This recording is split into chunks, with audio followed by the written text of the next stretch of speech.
Assalamualaikum warahmatullahi wabarakatuh. Shalom, damai sejahtera buat kita semua. Om Swastiastu, Namo Buddhaya, salam kebajikan. Sebelum kami membahas materi, terlebih dahulu kami perkenalkan nama saya Hasan Mirip, rekan saya. Apa namanya? Oke, lanjutkan materi sebagai berikut. Langsung saja kita akan masuk dalam materi, yaitu pertumbuhan ekonomi dipengaruhi oleh berbagai faktor, termasuk sumber daya alam, sumber daya manusia, sumber daya modal, kemajuan teknologi, dan juga faktor-faktor sosial dan budaya. Faktor-faktor ini saling berinteraksi dan mempengaruhi satu sama lain dalam proses pertumbuhan ekonomi suatu negara. Faktor-faktor yang mempengaruhi pertumbuhan ekonomi yaitu 1. Sumber daya alam, 2. Sumber daya manusia, 3. Sumber daya modal, 4. Kemajuan teknologi, 5. Faktor sosial dan budaya, 6.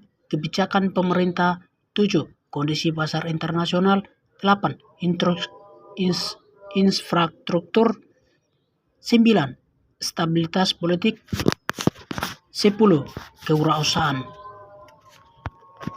Sumber daya alam yaitu ketersediaan dan kualitas sumber daya alam seperti tanah, mineral, udara, dan iklim sangat penting bagi pertumbuhan ekonomi, terutama di negara-negara yang mengandalkan sektor pertanian dan pertambangan. 2. Sumber daya manusia yaitu kualitas SDM atau sumber daya manusia, termasuk tingkat pendidikan, keterampilan, dan kesehatan sangat penting untuk meningkatkan produktivitas dan inovasi dalam perekonomian. 3. Sumber daya modal. Sumber daya modal yaitu modal investasi dalam bisnis, infrastruktur, dan teknologi sangat penting untuk meningkatkan produksi dan produktivitas. 4.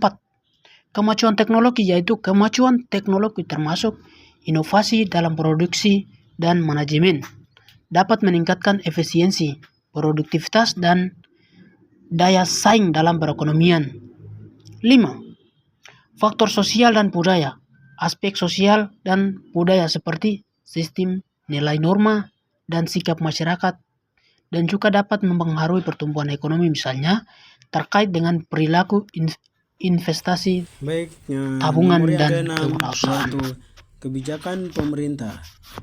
Kebijakan pemerintah seperti kebijakan moneter, fiskal, dan regulasi dapat mempengaruhi pertumbuhan ekonomi baik secara langsung maupun tidak langsung. Lanjut, yang ke nomor 7, yaitu kondisi pasar internasional. Kondisi pasar internasional termasuk harga, komoditas, nilai tukar, dan persaingan global juga dapat mempengaruhi pertumbuhan perekonomian suatu negara.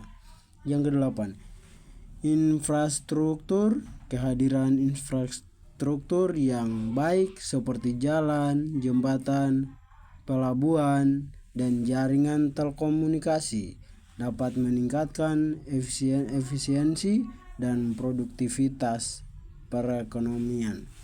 Yang ke-9, stabilitas politik. Stabilitas politik yang baik dapat menciptakan lingkungan yang kondusif untuk investasi dan pertumbuhan ekonomi.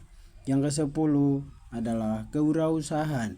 Kewirausahaan yang inovasi dapat mendorong pertumbuhan ekonomi melalui penciptaan lapangan kerja baru, pengembangan produk dan jasa baru, serta peningkatan daya saing.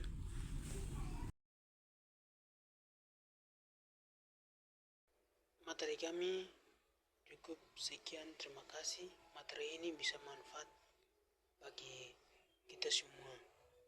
Shalom, damai sejahtera buat kita semua. Assalamualaikum warahmatullahi wabarakatuh.